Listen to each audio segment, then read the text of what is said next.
Good afternoon, everyone. Now the information about the main events that happened yesterday in the ADO zone. Yesterday, it was the first day of the new ceasefire that was introduced according to the decision of Trilateral Contact Group in Minsk, connected with the approach of Easter holidays. And the occupants at once violated the agreements despite some de-escalation in the region of ATO. During the last 24 hours, the enemy delivered 37 shellings and 5 times used mortars. In the Lugansk sector, the enemy violated ceasefire twice near railway station Donetsk in Stanitsa Luganska and also in the region of Troitsk, that is near Popasna. The Donetsk sector, the main military actions, as previously, are in Svetlodarsk, Balch and near Avdiivka. And in the region of Lugansk village, the militants used mortars and armored vehicles. At the same time, in Avdiivka, there were half of all the enemy shellings that happened in the Donetsk sector. And also, Russian occupation forces violated ceasefire in Mayorsk, Verkhny Toretsk, and Kamenka. And in the region of the Donetsk airport, it was full lull.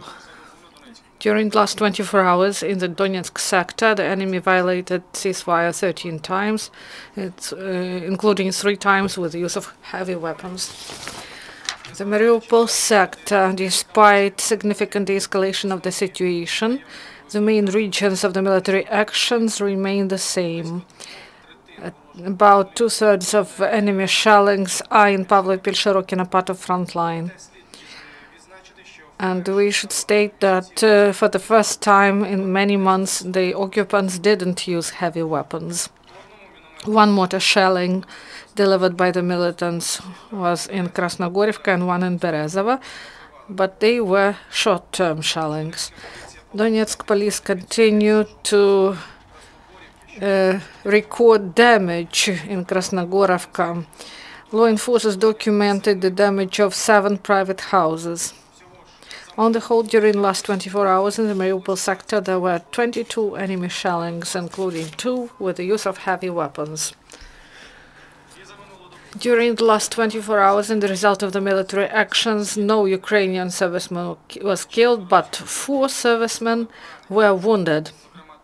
3 were wounded in the result of explosion of an explosive device, and 1 in course of enemy shelling.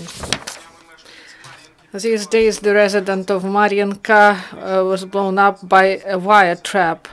He trapped an explosive device near his land plot, and he was hospitalized to Kurakhova hospital.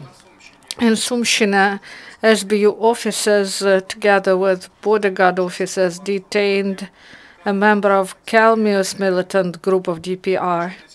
The resident of Odessa, starting 2014, served as machine gunner in this militant group. The man decided to go to his native town to have some rest, and he planned to do it through the territory of Russia, but was detained by law enforcers. Also, SBU officers documented new facts of the use of Russian weapons by militants. In the course of demining of one of positions in Donetchina, law enforcers deactivated anti-personnel mine PMN-2. This ammunition is banned by the Ottawa Convention, signed and ratified by Ukraine. And we should state that in 2012, all these mines PMN-2 in the territory of Ukraine were destroyed.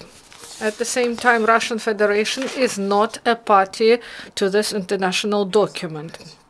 In Kurakhova, law enforcers confiscated 3 grenades F1 from a man. 30-year-old resident of Kharkivska Oblast was hiding this dangerous freight in his pockets and was trying to take the bus with this dangerous freight. Thank you very much.